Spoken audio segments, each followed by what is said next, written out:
नमस्कार दोस्तों, Mac studio आपके लिए लाया है एक ऐसी कहानी जिसे हम कहानी न कहकर एक घटना कहें तो उचित रहेगा। एक ऐसी घटना जो शायद हम में से कई लोगों के जीवन में घटी होगी। शायद उसका रूप अलग रहा होगा, लेकिन क्या अंत भी वैसा ही रहा जैसा इस घटना या इस कहानी का था? तो घटना कुछ इस प्रकार है कि एक बार एक व्यक्ति कुछ पैसे निकलवाने के लिए बैंक में गया। जैसे ही कैशियर ने पेमेंट दी, कस्टमर ने चुपचाप उसे अपने बैग में रखा और चल दिया। उसने 1,40,000 रुपए निकलवाए थे।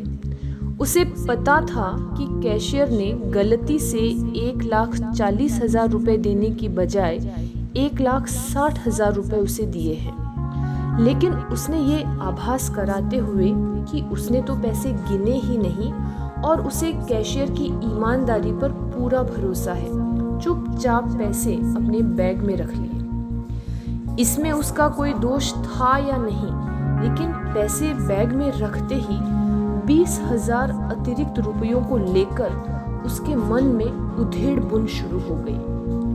एक बार उसके मन में आया कि कैशियर की गलती से उसके पास जो अतिरिक्त पैसे आ गए हैं उन्हें वह लौटा दे। लेकिन दूसरे ही पल उसने सोचा कि जब मैं गलती से किसी को अधिक पेमेंट कर देता हूँ तो मुझे कौन लौटाने आता है। बार बार मन में आ रहा था कि पैसे लौटाने चाहिए, लेकिन हर बार दिमाग कोई न कोई बहाना या कोई न कोई वजह दे देता पैसे न लौटाने की। लेकिन इंसान के अंदर सिर्फ दिमाग ही नहीं, दिल और अंतरात्मा भी होती है। रह रहकर उसके अंदर से आवाज आ रही थी कि तुम किसी की गलती का फायदा उठाने से नहीं चूकते और ऊपर से बेईमान न होने का ढोंग भी करते हो। क्या यही ईमानदारी है? उसकी बेचैनी बढ़ती जा रही थी।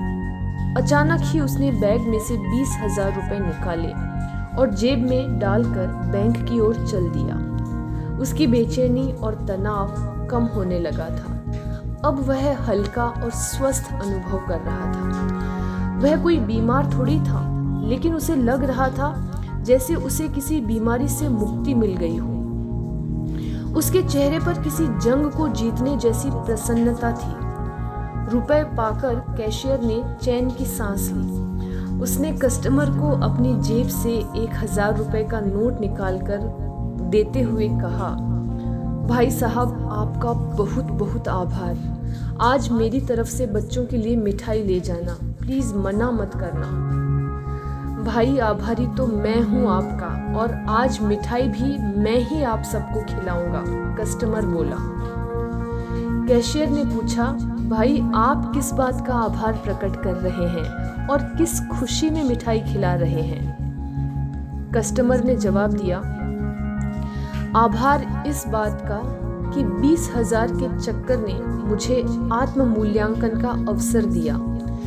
आपसे ये गलती न होती तो मैं द्वंद्व में न फंसता और न ही उससे निकलकर अपनी लोभ वृत्ति पर काबू पाता। बहुत मुश्किल काम था। घंटों की दुविधा के बाद मैं जीत पाया।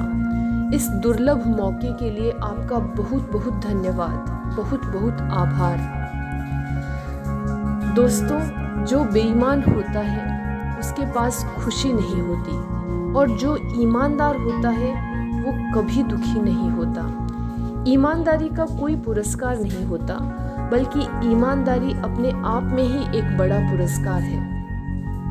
अपने लोभ पर काबू पाना कोई सामान्य बात नहीं है। ऐसे अवसर भी जीवन में सौभाग्य से ही मिलते हैं, इसलिए उन्हें गंवाना नहीं चाहिए, बल्कि उनका उत्सव मनाना चाहिए। दोस्तों, अगर आप वीडियो के इस भाग तक पहुंच गए हैं तो प्लीज़ इसे दूसरों के साथ शेयर कीजिए और सब्सक्राइब कर हमारी टीम का मनोबल ज़रूर बढ़ाइए। हमारी भोलेनाथ से प्रार्थना है कि वे आपको तथा आपके परिवार को हमेशा स्वस्थ और खुशहाल रखें और अपनी कृपा बनाए रखें। धन्यवाद।